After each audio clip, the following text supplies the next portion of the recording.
आज मैदान के बारे में पढ़ते हैं। मैदान क्या होता है और मैदान कैसे, मैदान की उत्पत्ति हुई है, मैदान कहाँ कहाँ पर है, ये एक एक करके चीज़ें हम लोग पढ़ते हैं।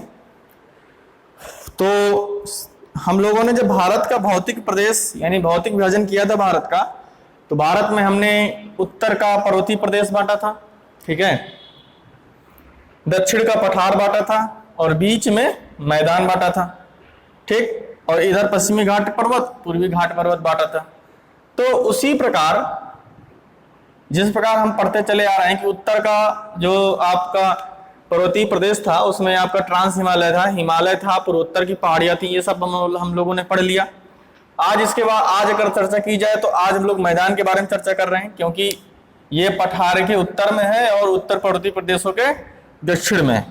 तो इसके बारे में थोड़ी चर्चा करते हैं कि ये मैदान है, ये पूरा मैदान है, ये आपका पूरा पठारी प्रदेश है, ऐसे करके आएंगे पूरा यहाँ तक जुड़ जाएगा, पठारी प्रदेश है, और ये आपका पूरा मैदान है, ठीक। मैदानों का निर्माण सभी लोग जानते हैं। मैदानों का निर्माण आपका देखा जाए तो नदियों से ही हुआ है। नदियों से कैसे कि जैसे मान लीजिए नदियां जब आती हैं तो नदियों अपने साथ बाढ़ के साथ कई प्रकार की मिट्टियां लाती हैं और वो मिट्टियों को हमेशा जमा करती रहती हैं एक स्थान पे, जिससे एक मैदान का निर्माण होता है। परत दर परत, परत दर परत मिट्टी जमा होती रहती है, तो एक मैदान का निर्माण हो जाता है और मैदान भी बहुत उपजाऊ होता है, क्योंकि नदियां बाढ़ से जब नदियां आती हैं और हर जगह की, प्रत्येक जगह की नदियां मिट्टी को अपने साथ बहाकर लाती हैं, तो प्रत्येक जगह की मिट्टियां उपजाऊ होती हैं। तो इस वजह से कहते हैं जो भी गंगा नदी के आसपास का मैदान होता है, बहुत गंगा नदी, कोई भी नदी के आसपास का जो मैदान होता है वो बहुत ही उपजाऊ होता है। उपजाऊ होते हैं यानी कि मतलब उसमें खेती अच्छे से की जा सकती है, खेती के लिए सबसे उत्तम, ठीक है। तो उसी प्रकार आज हम ये देखते हैं कि ये जो है ये मैदान है, तो मैदान का जाहिर सी बात है निर्माण नदियों से हुआ है। एक क्वेश्चन इसमें थोड़ा सा आप परेशान हो सकते हैं कि इसमें कभी कभी कह देता पुरानी जलोढ़, नई जलोढ़। थोड़ा जलोढ़ के बारे में जान लेते हैं। जलोढ़ कुछ है नहीं, कुछ नहीं है। जलोढ़ वही है जो नदियों द्वारा लाए गए अवसाद, नदियों द्वारा लाया गया अवसाद जो जमा होता है उसी को जलोढ़ बोलते हैं। जैसे हमने बताया था कि इसके स्टार्टिंग पॉइंट में हमने बताया था कि जब प्रायद्वीपीय पठार आपका और ये आपका उत्तर का हिमालय था, और यहां से जब इसने उत्तर की तरफ प्रवाहित होना स्टार्ट किया था तो बीच में आपका टेथिस सागर था, जिसको नदियों ने पूरा पाट दिया था, यानी भर दिया था उस मैदान को। तो इसने इधर से फोर्स लगाया और ये इधर आपकी अंगारा लैंड थी, तो ये मैदान ऊपर उठ गया और हिमालय का रूप पूरा ले लिया, ठीक है। लेकिन क्या जो आपका हिमालय का पूरा रूप ले लिया, तो हिमालय की तलहटी में जो भी जगह थी उसमें तो वो मिट्टी जमा रही ना, वो मिट्टी हिमालय की तलहटी में जमा रही, हिमालय उठ गया जितना उठना था। इसके बाद में मिट्टी जो नीचे जमी रही उसको हमने बोल दिया पुरानी जलोढ़। क्योंकि पुरानी जलोढ़ इस वजह से बोल दिया क्योंकि वो जलोढ़ उसी समय की है, यानी वो मिट्टी उसी समय की है जब हिमालय का उत्थान हुआ था, ठीक है। ये मिट्टी आपकी जो बीच वाली मिट्टी है, जब हिमालय का उत्थान हुआ तभी इस मिट्टी का निर्माण हुआ, तो वो बोला गया, हम उसको क्या बोल दिए, पुरानी जलोढ़। आज अगर कोई नदी अपने आसपास के क्षेत्रों में वो मिट्टी जमा करती है तो उसको क्या बोलेंगे, नई जलोढ़। तो इन जलोढ़ का थोड़ा सा मतलब समझ के चलते हैं, क्योंकि हो सकता है यूज आए तो आगे, इसलिए वजह से हमने बता दिया है, ठीक है। तो इस पूरे मैदान को आप देख रहे हैं पूरा यहां से फैला हुआ है। ये तो खैर मैदान है लेकिन ये पूरा विशेष मैदान नहीं है। जो मुख्य मैदान है ये आपका पूरा ऐसे करके पूरा फैला हुआ है, ठीक है, ये बीच का मैदान है। तो इस मैदान के बारे में जानकारी लेते हैं कि जैसा कि हम जानते हैं कि मैदान ऊंचा भी होगा, नीचा होगा, ठीक है, उबड़ खाबड़ होगा, कंकड़ पत्थर होगा। तो इन सब मैदानों को हम एक कैटेगरी वाइज बांट देते हैं। तो बांट कर देखें तो मैदानों को पूरे ये जो भारत का उत्तर का विशाल मैदान है, इस पूरे विशाल मैदान को हम 4 प्रदेशों में बांट सकते हैं, 4 क्षेत्रों में बोल सकते हैं। कि जैसे मान लीजिए कुछ ऊंचा मैदान है उसको नाम अलग रख दिया, कुछ नीचा मैदान है उसको नाम अलग दिया, कुछ उबड़ खाबड़ है उसका नाम हम लोगों ने अलग रख दिया, ठीक है। तो वो 4 प्रकार कौन कौन से हैं, भाबर प्रदेश, तराई प्रदेश, बांगर प्रदेश, इसके बाद में आ जाता है खादर प्रदेश, ठीक है। ये 4 प्रकार के मैदानों को हमने बताया कि पूरे उत्तर भारत विशाल मैदान को हम 4 भागों में बांट कर देख सकते हैं, ठीक है। तो भाबर प्रदेश का ज्यादा कोई मतलब नहीं है, क्योंकि ये मैदान कभी खेती के लिए अच्छा रहा नहीं है। वो इस वजह से क्योंकि भाबर प्रदेश का मतलब, पहले भाबर प्रदेश का विस्तार देख लेते हैं। भाबर प्रदेश का विस्तार शिवालिक के दक्षिण में है। तो आप जान रहे होंगे शिवालिक के दक्षिण का मतलब,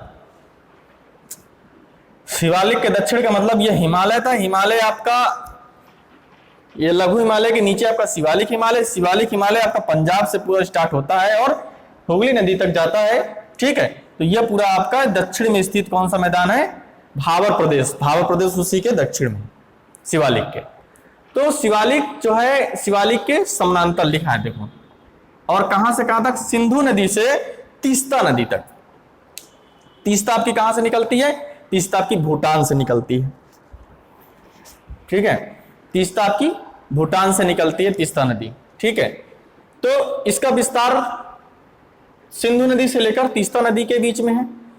जब नदियां हिमालय से प्रभावित होती हैं तो सीधी सी बात है, नदियां कभी भी ऊंचे से नीचे की तरफ बहती हैं तो बहुत तेज उनका प्रेशर, वो मतलब शक्ति उसमें बहुत ज्यादा रहती है, कोई भी चीज को बहा कर ले जा सकती हैं। लेकिन जैसे ही नदियां मैदान में, आप एक सोचिए कि आप एक ढाल में, एक खड़ी ढाल है, मतलब पूरी खड़ी नहीं, खड़ी है ऐसे, ढाल बहुत ज्यादा है। ठीक है, पूरा ये आपका, ठीक है, पूरा ढाल है, और उस ढाल में आप क्या करें? पानी डालिए तो बड़ा तेजी से पानी आएगा। लेकिन उस ढाल में जब पानी आप डालें तो उस ढाल के बीचों बीच में कुछ भी रख दीजिए, इतना मोटा पत्थर रख दीजिए, लेकिन धार है थोड़ी सी मोटी होनी चाहिए, तो वो धारा उस पत्थर को भी बहा ले जाएगी। ठीक है, तो इसी प्रकार जब नदियां हिमालय से निकलती हैं तो वो बहुत ही उनके पास क्षमता होती है कोई भी चीज को बहा ले जाने की। तो जब नदियां हिमालय से निकली तो हिमालय से निकलने के पश्चात नदियों में इतनी ज्यादा क्षमता रही कि वो बड़े बड़े शिलाखंडों को बहाकर अपनी ओर, यानी मैदानी भाग में छोड़ना उसने स्टार्ट कर दिया। यहां से बहाकर लाई, और जहां उसकी क्षमता नहीं रही, जैसे मान लीजिए मैदान में नदी प्रवेश कर गई, तो मैदान में इतनी ज्यादा धारा तो बहेगी नहीं, वो मैदान में आराम आराम से चलने लगती है। तो वहां पर वो कंकड़ पत्थर, बड़े बड़े शिलाखंडों को छोड़ देती है, जिस कारण वो जितने भी जहां पर वो शिलाखंडों को छोड़ती है, वही शिलाखंड, वही कंकड़ बजरी पत्थर जो बहाकर लाती है पहाड़ों से, वही मैदान आपका भाबर प्रदेश कहलाता है। ठीक है, भाबर प्रदेश वही होता है जो नदियों द्वारा लाए गए कंकड़ पत्थर होता है। तो सीधी सी बात है, कंकड़ पत्थर होगा तो इसमें क्या होगा? उपजाऊ के लिए बिल्कुल, यानी खेती के लिए बिल्कुल अच्छी नहीं होगी, क्योंकि इसमें आप ना तो धान कर सकते हैं, गेहूं, किसी प्रकार की कोई खेती नहीं, क्योंकि कंकड़ पत्थर बजरी से बना हुआ मैदान है, तो ज्यादा विशेष नहीं है। इसके बाद में इसमें नदियां भी विलीन हो जाती हैं इस मैदान में आके। कैसे? अब मान लो बड़े बड़े शिलाखंडों में नदियां, बड़े बड़े शिलाखंडों को नदियां बहाकर लाई है, और नदियां खुद उनके बीच से, यानी जैसे दो शिलाखंड जुड़ गए और उनके नीचे से, भाई सीधी सी जगह तो होगी, लेकिन ऐसे बहुत सारे शिलाखंड हैं, तो नदियां उन्हीं शिलाखंडों के नीचे से निकलने लगती है, तो आपको वहां पर नदी दिखाई नहीं देगी। उस भाबर प्रदेश में आप जाएंगे तो आपको नदी ऊपर से खड़े होकर देखेंगे तो नदी बहुत ज्यादा हल्की फुल्की धारा, बिल्कुल छोटी पतली धारा दिखाई देंगी, क्योंकि वो नदी उस शिलाखंडों के अंदर से बह रही है।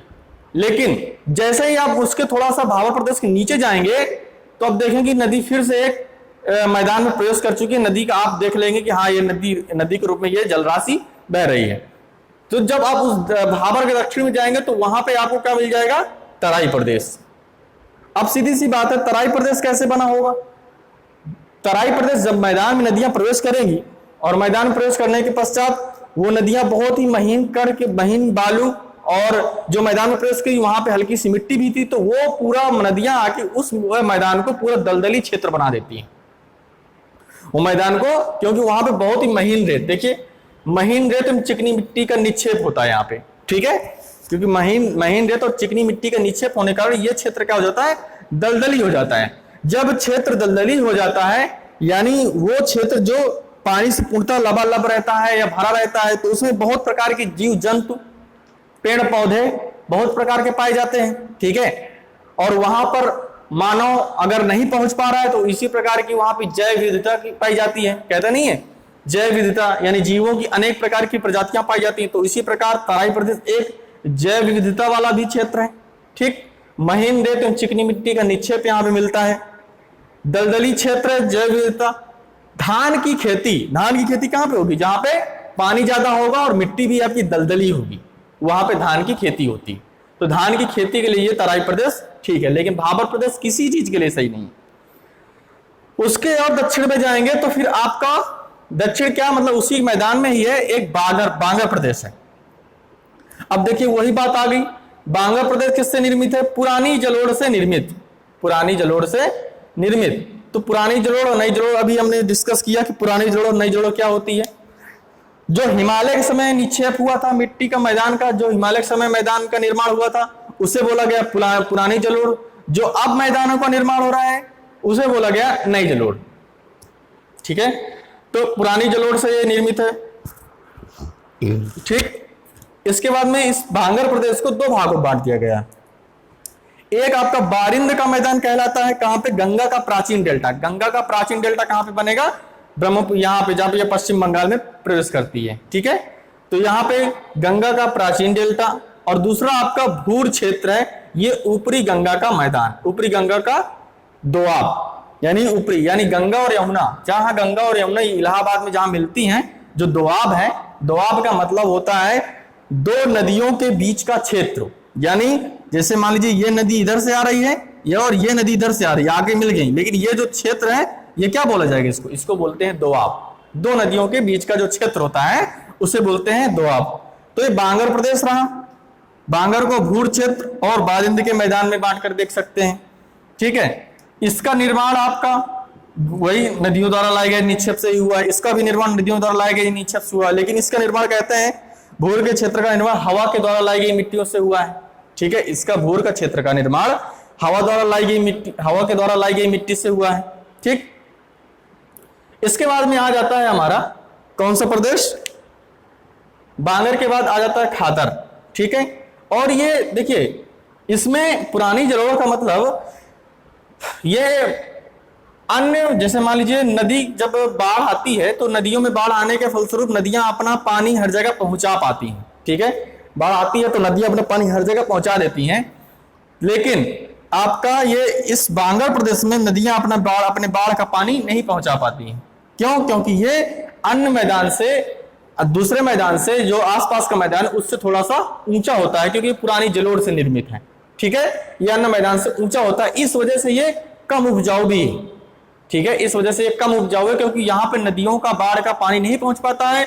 जो नदियों का, जहां पर जिस मैदान में, जिस क्षेत्र में नदियों के बाढ़ का पानी नहीं पहुंच पाता है, वो मैदान, वो क्षेत्र आपका कम उपजाऊ वाला क्षेत्र कहलाएगा। ठीक है, इसके बाद हम लोग थोड़ा सा देखते हैं, बांगर के बाद आता है खादर। तो ये खादर प्रदेश है आपका। बांगर पढ़ लिए हम लोगों ने, तीन प्रदेश पढ़ लिए। पहला आपका ऊपर आ जाता है बांगर, नीचे आ जाए तराई। ठीक है, फिर आपका आ जाता है इधर ये आपका खादर प्रदेश है। तो खादर प्रदेश के अंतर्गत देखा जाए तो खादर प्रदेश सब इन तीनों प्रदेश की अपेक्षा भाबर, तराई, ठीक है, बांगर के बाद सबसे लास्ट का क्षेत्र आ जाता है खादर प्रदेश। और खादर प्रदेश इन तीनों प्रदेशों की अपेक्षा, इन तीनों क्षेत्रों की अपेक्षा ये सबसे इंपॉर्टेंट है। कैसे? ये उपजाऊ क्षेत्र है। उपजाऊ कैसे होगा? ये नवीन जलोढ़ से निर्मित है। नवीन जलोढ़, जैसा भी हम लोगों ने सीखा कि नवीन जलोढ़ होता क्या है। नवीन जलोढ़ हमने बताया कि आपका जो प्राचीन नदियों द्वारा लाई गई मिट्टियों से नहीं, जो नवीन नदियों द्वारा लाई गई मिट्टियों से जो मैदान का निर्माण हुआ है उसे हम नवीन जलोढ़ बोलते हैं। ठीक है, तो नवीन जलोढ़ से निर्मित है, इस वजह से यानी यहाँ पे इस प्रदेश में बाढ़ का पानी पहुंचता है। जब बाढ़ का पानी पहुंचता है तो वहां पे सीधी सी बात है एक उपजाऊ मैदान का निर्माण होता है। तो इस प्रकार ये मैदान बहुत इंपॉर्टेंट है। ठीक, किसकी दृष्टि से? कृषि क्षेत्र के दृष्टि से ये बहुत ज्यादा इंपॉर्टेंट है। ये आपका कहां पे है? बिहार, पूर्वी उत्तर प्रदेश। पूर्वी उत्तर प्रदेश का मतलब आप देखिए यहाँ पे, ये आपका पूर्वी उत्तर प्रदेश हो जाएगा, इधर आपका बिहार हो जाएगा, फिर आपका पश्चिम बंगाल आ जाएगा। तो इन प्रदेशों में ये पूरा प्रदेश, ये क्षेत्र जो है आपका, यही पूरे खादर प्रदेश के अंतर्गत आ जाते हैं। ठीक है, और ये जो आपके हैं ये नदी घाटी का मतलब नदियों के किनारे ही पाए जाएंगे। नदियों किनारे जो क्षेत्र होंगे उन्हीं में तो बाढ़ का पानी पहुंच पाएगा, तो वही नदियों घाटी के किनारे पाए जाते हैं। और पंजाब में इसी क्षेत्र को, अगर पंजाब में यही क्षेत्र है, नदी घाटी के किनारे जो क्षेत्र है, नदी है और ये घाटी है, ये क्षेत्र को क्या बोलते हैं? वहां पे जैसे यहाँ पे हम नॉर्मली भाषा में इसको क्या बोल दिए, खाद्य प्रदेश।